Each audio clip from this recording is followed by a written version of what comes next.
Levez les yeux. Prenez un instant, peu importe où vous vous trouvez, pour contempler ce disque d'argent qui trône au milieu du vide sidéral. Nous avons grandi avec elle, nous avons appris ses phases à l'école, nous avons accepté sa présence comme une évidence géographique, un phare immuable dans l'océan de la nuit. Mais avez-vous déjà ressenti, au plus profond de vos os, cette intuition dérangeante que quelque chose ne tourne pas rond ? Que ce satellite est trop parfait, trop grand, trop synchrone, comme une sentinelle placée là avec une précision chirurgicale. Et si je vous disais que ce que nous appelons la Lune n'a pas toujours été là ?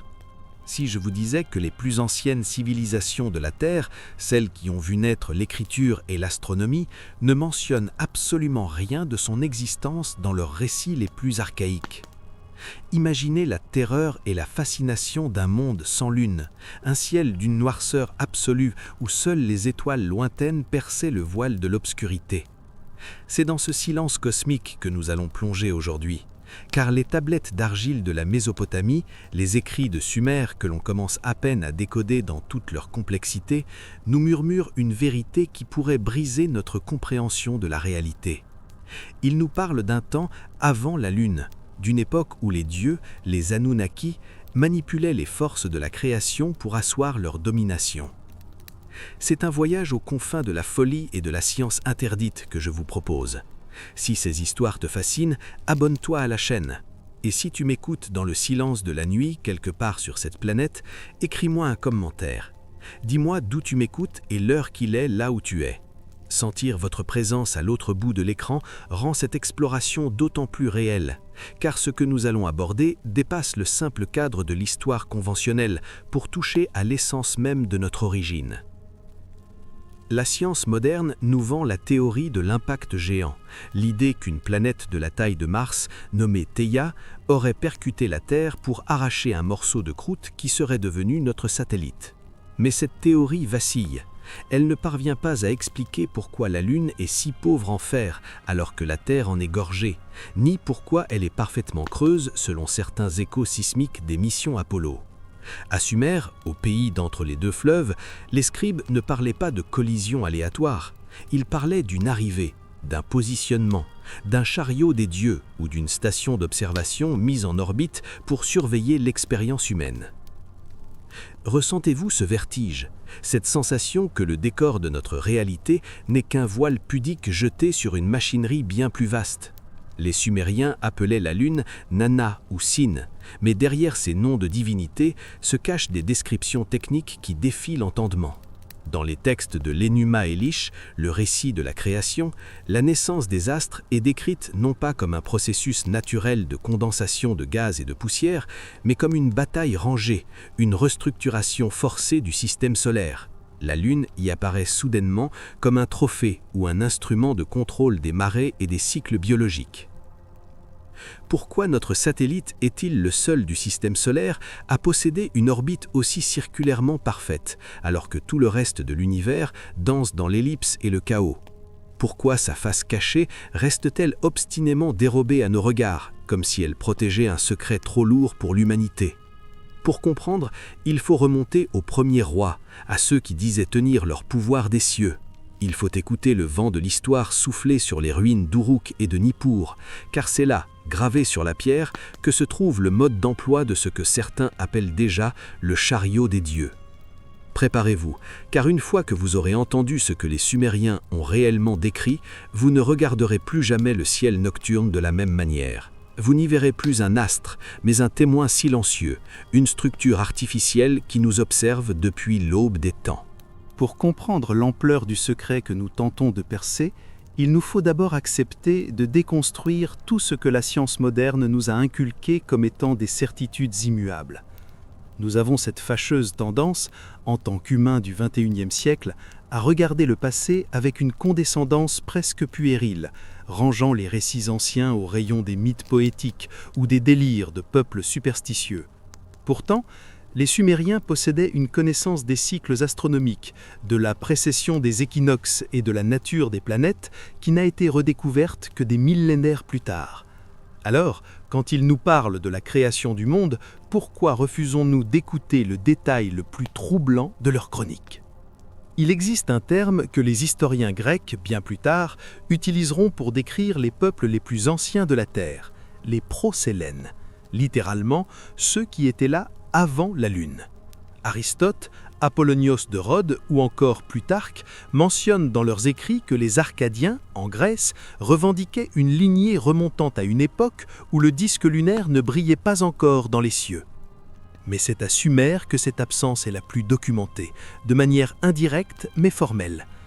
Dans les listes royales et les textes cosmogoniques les plus primitifs, l'ordre de l'univers est décrit de façon rigoureuse et la Lune n'y occupe pas la place centrale qu'elle a aujourd'hui. Elle semble être une addition tardive, une pièce rapportée à un mécanisme déjà en fonction. Imaginez l'impact d'un tel changement sur la psyché humaine et sur l'équilibre même de notre planète. Si la Lune est apparue soudainement, cela signifie que son installation a été un événement cataclysmique. Les textes mésopotamiens décrivent des tempêtes d'une violence inouïe, des eaux qui s'élèvent pour engloutir les cités et des cieux qui se déchirent.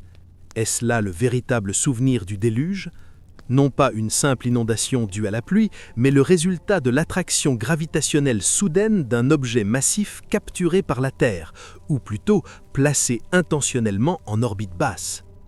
Penchons-nous sur l'aspect physique de cet objet que les Sumériens appelaient parfois le GEUSK, un terme dont les racines évoquent une sorte de surveillance ou de terreur lumineuse. Si vous regardez la Lune avec un télescope, même amateur, vous verrez des cratères. Des milliers de cratères. Mais avez-vous remarqué l'anomalie ? Peu importe la largeur d'un cratère, qu'il fasse 10 ou 100 km de diamètre, leur profondeur semble étrangement limitée, comme s'ils heurtaient une couche de protection impénétrable sous la poussière de surface.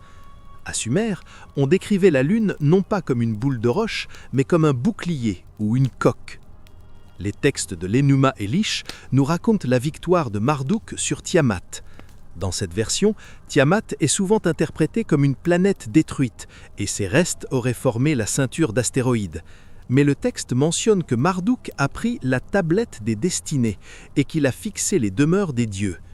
Il est écrit qu'il a créé Nannar, la lune, pour qu'elle veille sur la nuit et qu'elle indique le passage des jours. Mais le verbe utilisé en sumérien ancien ne signifie pas créer à partir du néant, il signifie établir une fonction, assigner un poste, comme si la Lune était un outil, une machine de mesure du temps que l'on venait de brancher. Cette idée d'une machine est renforcée par les propriétés acoustiques de la Lune, que les Sumériens semblaient avoir une intuition étrange à travers leurs rituels de percussion et de chants sacrés liés à Nanna. Le 20 novembre 1969, lorsque le module lunaire d'Apollo 12 a percuté la surface, les sismomètres de la NASA ont enregistré quelque chose qui a pétrifié les scientifiques. La Lune a vibré comme une cloche pendant plus d'1 heure. Maurice Ewing, l'un des directeurs du projet sismique, a déclaré que c'était comme si quelqu'un avait frappé une structure métallique creuse. Comment un corps céleste naturel censé avoir un noyau de fer fondu ou de roche dense peut-il résonner de cette manière ? Les Sumériens nous avaient prévenus, c'est un réceptacle, une arche suspendue dans le vide. Si l'on suit cette logique, la Lune n'est pas un astre, c'est un satellite artificiel de taille planétaire. Sa distance par rapport à la Terre et au Soleil est réglée avec une telle précision qu'elle permet l'éclipse totale de Soleil, un phénomène mathématiquement improbable où le diamètre de la Lune couvre exactement celui du Soleil. Quelle est la probabilité pour que cela arrive naturellement ? Elle est de l'ordre de l'impossible. Pour les scribes de Mésopotamie, ce n'était pas un hasard, c'était la preuve du MES, les lois divines ou les programmes informatiques avant l'heure qui régissent la machine cosmique. Rappelez-vous les Anunnaki, ceux qui sont descendus du ciel sur la terre. Leurs récits saturent les tablettes sumériennes. Ils avaient besoin de ressources, notamment d'or, pour protéger leur propre atmosphère, selon les interprétations controversées mais fascinantes de chercheurs comme Sitchin. Mais au-delà de l'or, ils avaient besoin de stabilité. Pour stabiliser l'axe de rotation de la Terre et permettre des cycles agricoles réguliers, il fallait un contrepoids, un régulateur. La Lune joue exactement ce rôle. Sans elle, la Terre basculerait de façon chaotique, rendant la vie complexe impossible. Les textes mésopotamiens décrivent des tempêtes d'une violence inouïe, des eaux qui s'élèvent pour engloutir les cités et des cieux qui se déchirent. Est-ce là le véritable souvenir du déluge? Non pas une simple inondation due à la pluie, mais le résultat de l'attraction gravitationnelle soudaine d'un objet massif capturé par la Terre, ou plutôt placé intentionnellement en orbite basse. Si vous pensiez que l'idée d'une lune creuse était une simple fantaisie de science-fiction, préparez-vous à ce que les textes sumériens et les données géologiques de notre siècle entrent en collision frontale.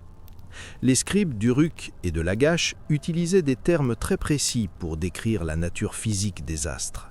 Pour eux, la Lune n'était pas faite de Tiamat, la matière primordiale de la Terre, mais d'un mélange de métaux purs et raffinés.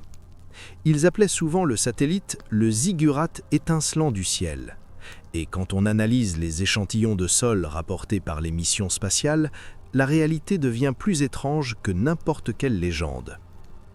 Les roches lunaires contiennent des isotopes de titane, du zirconium et du chrome dans des proportions qui n'existent nulle part ailleurs de manière naturelle.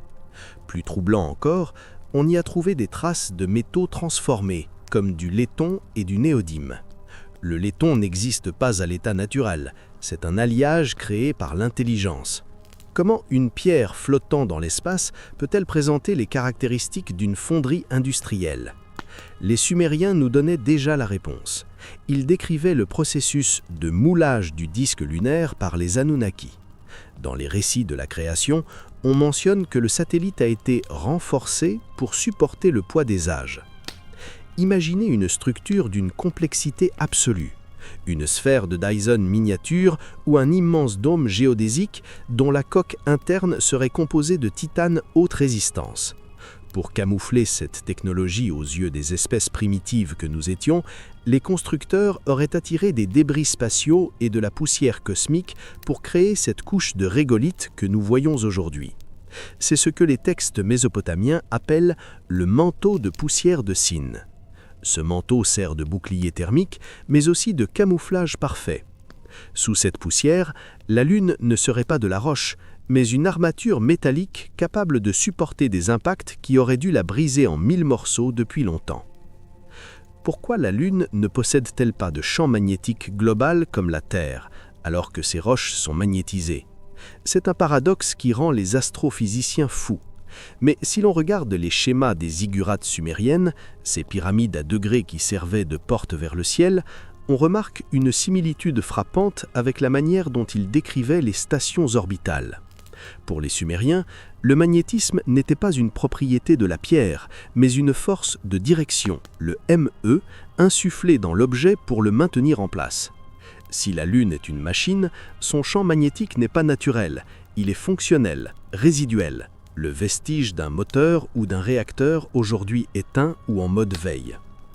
Les textes mentionnent également que la Lune est la demeure de l'intelligence. Ce n'est pas seulement une métaphore. Les Sumériens croyaient que les cycles lunaires affectaient la glande pinéale. Et si cette influence était en réalité un signal émis depuis cette antenne géante pour brider notre conscience? Les anciens textes nous parlent de filets jetés par les dieux sur l'humanité pour la garder dans l'ignorance. La Lune serait le moyeu de ce filet, le centre de contrôle d'une grille énergétique entourant la Terre. Penchons-nous sur les cratères de nouveau, mais sous un angle différent. On a observé sur la Lune des phénomènes appelés des phénomènes lunaires transitoires, TLP. Des lumières qui s'allument, des nuages de gaz qui s'échappent, des reflets métalliques dans le cratère Aristarque ou au fond du cratère Tycho. Pour les Sumériens, ces lumières étaient les feux de sentinelle. Ils affirmaient que la Lune respirait par des ouvertures. Ce que nous interprétons aujourd'hui comme des tubes de lave ou des grottes lunaires pourrait être, selon les descriptions archaïques, des hangars, des conduits d'aération pour une machinerie interne colossale. La taille même de la Lune est une aberration. Elle est bien trop grande par rapport à la Terre. Aucun autre satellite dans le système solaire n'atteint un tel ratio de masse avec sa planète hôte, à l'exception peut-être du système Pluton-Charon, qui est techniquement une planète double. La Lune ne devrait pas être là. Elle devrait être une planète indépendante tournant autour du Soleil. Les Sumériens expliquaient que Nana avait été amenée pour stabiliser la royauté sur Terre.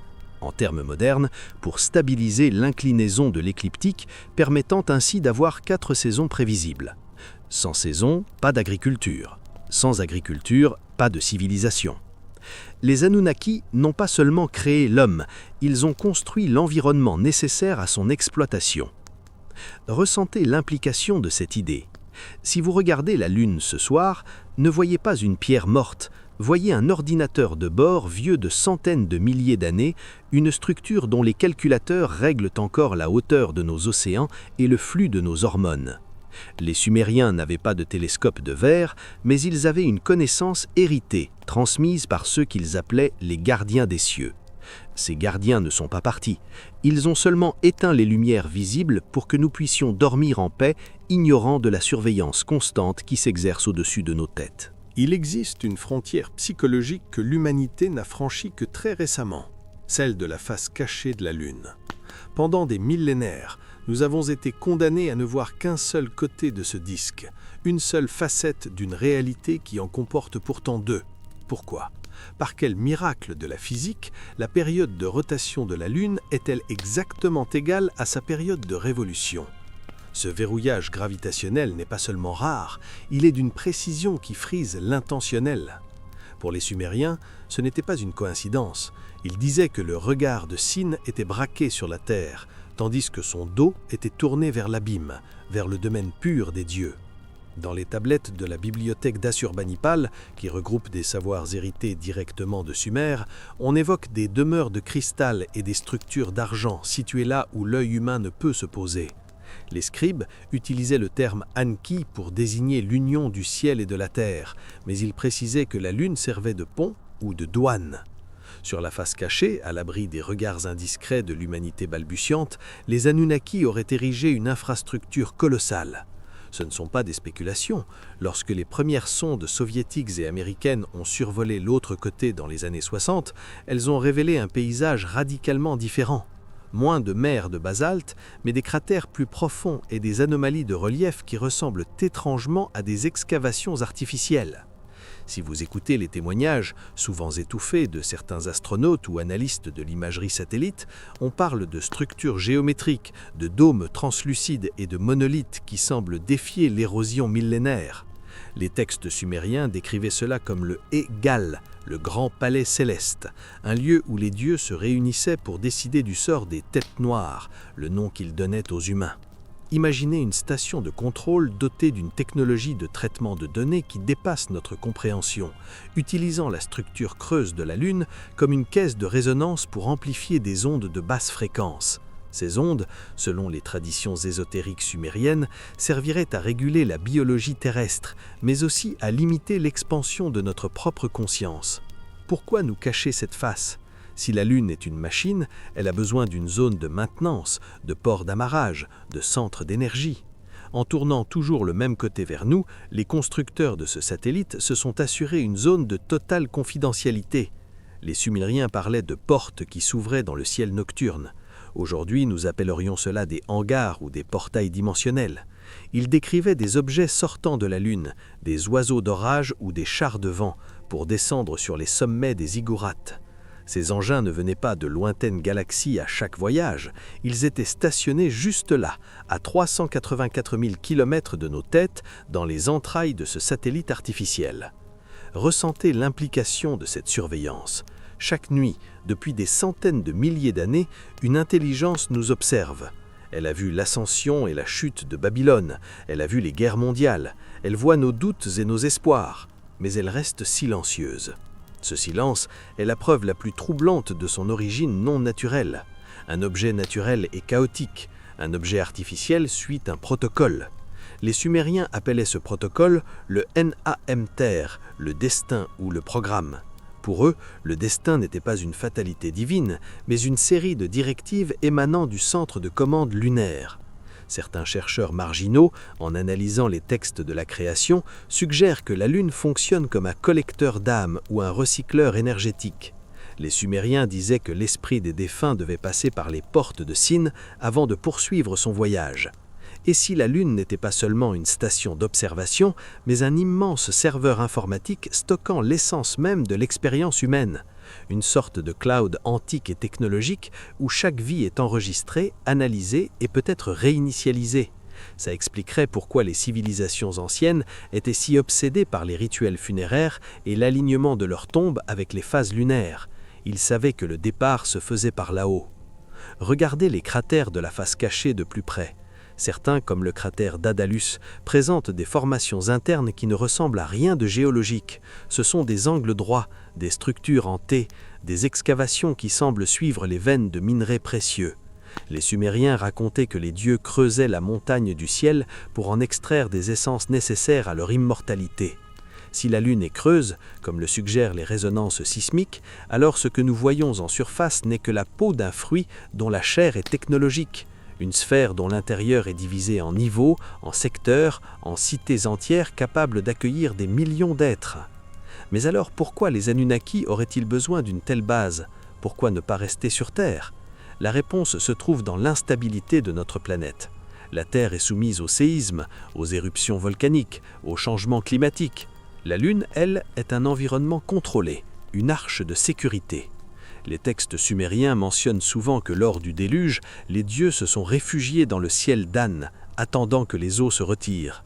Ils n'étaient pas dans un paradis matériel, ils étaient en orbite observant le chaos depuis les hublots de leur forteresse lunaire.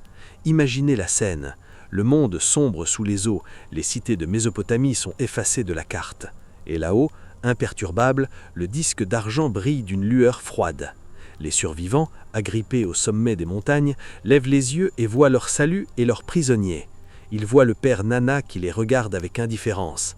C'est à ce moment-là que la Lune est devenue une divinité, non par amour, mais par crainte de sa puissance technologique capable de manipuler les océans. Et si la Lune n'agissait pas seulement sur les marées physiques, mais sur les marées de notre esprit? Les Sumériens possédaient un concept fascinant, celui des ME, ces sortes de tablettes de la loi ou de programmes de civilisation que les dieux se disputaient. Dans les récits les plus profonds, il est suggéré que ces programmes étaient transmis depuis les cieux, et plus spécifiquement depuis la demeure de Nana. Si nous traduisons ce concept en langage moderne, nous parlons de fréquences, de signaux, de transmission de données. Et si la Lune était en réalité une antenne monumentale destinée à diffuser un signal de basse fréquence constant pour brider le potentiel de l'ADN humain. Regardez la biologie humaine. Nous sommes les seuls êtres sur cette planète dont le cycle de reproduction est calé de manière aussi précise sur le cycle lunaire. Les femmes de notre espèce portent en elles le rythme de cet astre, un rythme de 28 jours qui ne correspond à aucune nécessité évolutive terrestre évidente, si ce n'est une synchronisation forcée avec ce satellite. Pour les Sumériens, c'était la preuve que l'humanité avait été marquée par le sceau de Sin. Ils décrivaient la création de l'homme comme un acte de manipulation génétique réalisé par Enki, mais sous la surveillance et selon les cycles de lumière imposés par les gardiens lunaires. La science moderne commence à peine à effleurer l'impact des ondes électromagnétiques sur la structure de l'ADN. Si les récits sumériens n'étaient que des légendes, comment expliquer que la science moderne, lorsqu'elle cesse de filtrer ces données pour le grand public, confirme point par point les anomalies décrites sur les tablettes d'argile? Les Sumériens parlaient de montagnes de métal et de tours s'élevant vers An. Aujourd'hui, grâce à l'imagerie haute résolution et aux fuites successives d'anciens contractuels de l'imagerie spatiale, nous commençons à voir ce que les prêtres d'Enlil décrivaient avec tant de crainte. Des structures qui n'ont rien de naturel parsèment le paysage lunaire, des monolithes de plusieurs kilomètres de haut aux dômes géodésiques qui reflètent la lumière du soleil avec une intensité impossible pour de la roche basaltique. Prenons le cas des structures appelées The Shard, l'éclat, ou The Tower, dans la région de Sinus Medi. Ce sont des formations verticales s'élevant à plus d'1,5 km au-dessus de la surface. Sur une Lune sans atmosphère et soumise à un bombardement constant de micro-météorites pendant des milliards d'années, une telle structure devrait s'être effondrée depuis une éternité. Sauf si elle est faite d'un matériau dont la résistance dépasse tout ce que nous connaissons. Les Sumériens appelaient ces édifices les poteaux d'amarrage des dieux. Pour eux, la Lune était le port d'attache, le hub logistique où les vaisseaux mers stationnaient avant de dépêcher des navettes plus petites vers les cités terrestres comme Eridu ou Ur. L'anomalie la plus frappante reste sans doute le cratère Aristarque.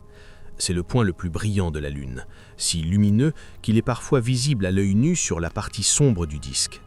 Les instruments modernes y ont détecté des émissions de gaz radon et des signatures thermiques qui suggèrent une activité souterraine constante. Les textes mésopotamiens désignaient cet emplacement comme le cœur battant du dieu.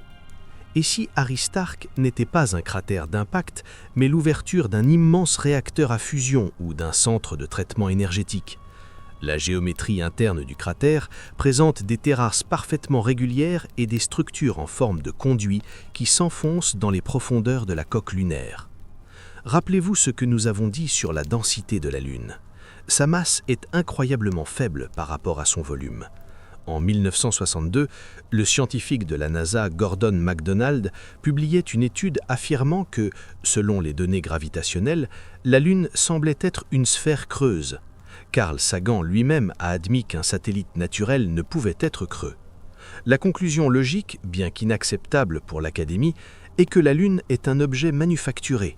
Les Sumériens ne disaient pas autre chose lorsqu'ils décrivaient Sin comme un réceptacle façonné par les mains des grands Anunnaki.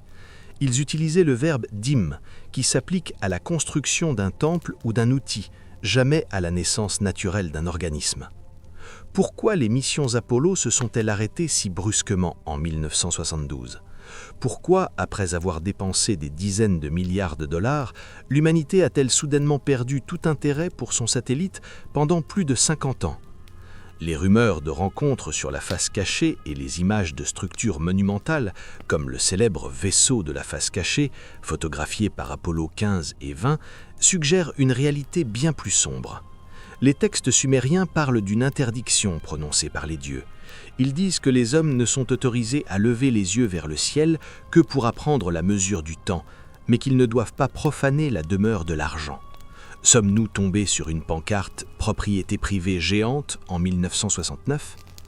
Regardez les images de la mission Clementine ou de LRO, Lunar Reconnaissance Orbiter. Si vous savez où regarder, vous verrez des excavations qui ressemblent à des mines à ciel ouvert, s'étendant sur des dizaines de kilomètres. Les Sumériens affirmaient que les Anunnaki avaient besoin de ressources pour leur voyage éternel. Si la Lune est une station spatiale, elle a besoin de maintenance, elle a besoin de matériaux pour réparer sa coque protectrice, constamment érodée par le vent solaire. Ce que nous prenons pour des cratères pourrait être, dans certains cas, des zones de prélèvement de régolithes destinées aux usines automatisées situées à l'intérieur de la sphère. Un autre point technique souvent ignoré, la répartition de la masse lunaire.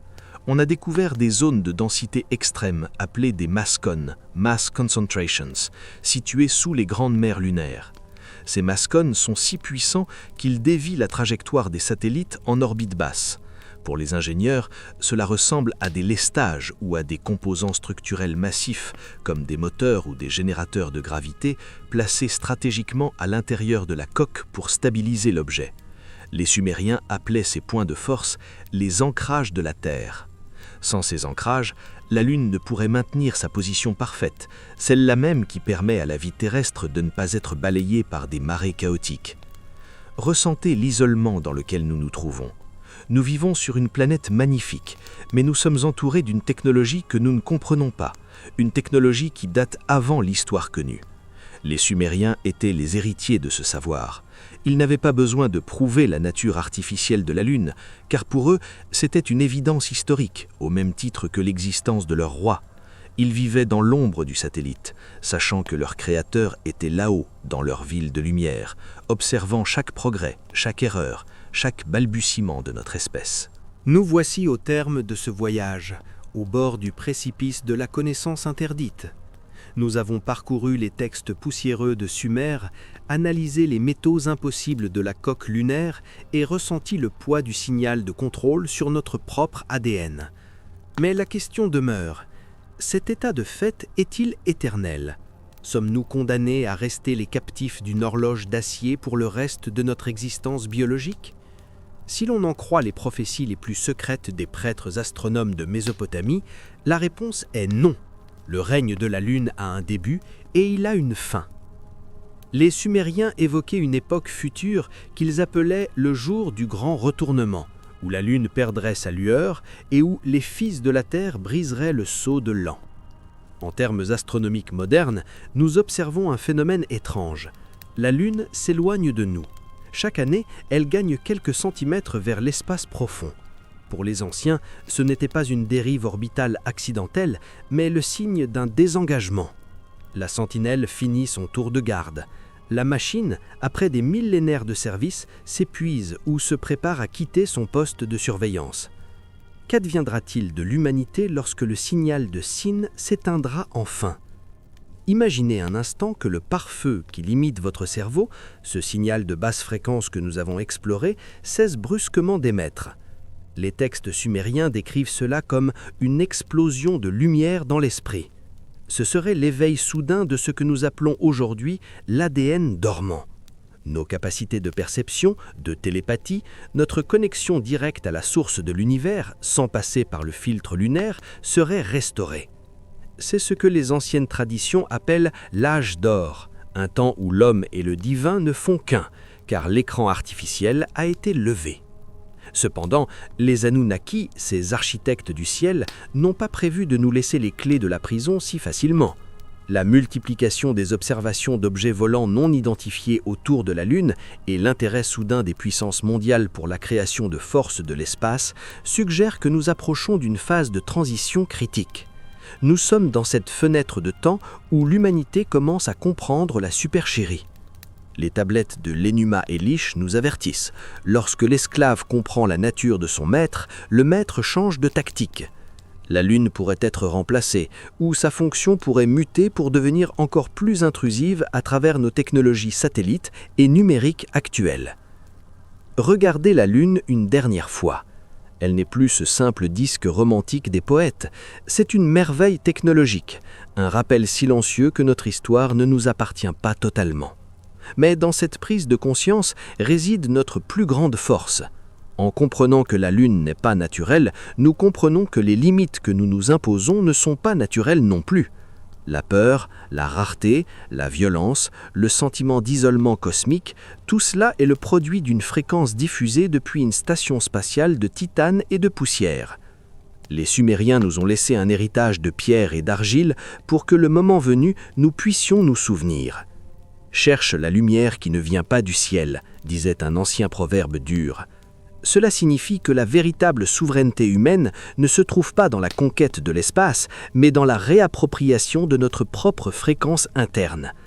Si nous parvenons, en tant qu'espèce, à élever notre propre vibration au-dessus du bruit de fond de la machine lunaire, alors celle-ci perdra tout contrôle sur nous. La prison n'a pas besoin de murs si les prisonniers ne voient pas les barreaux, mais une fois les barreaux identifiés, la prison n'a plus de raison d'être.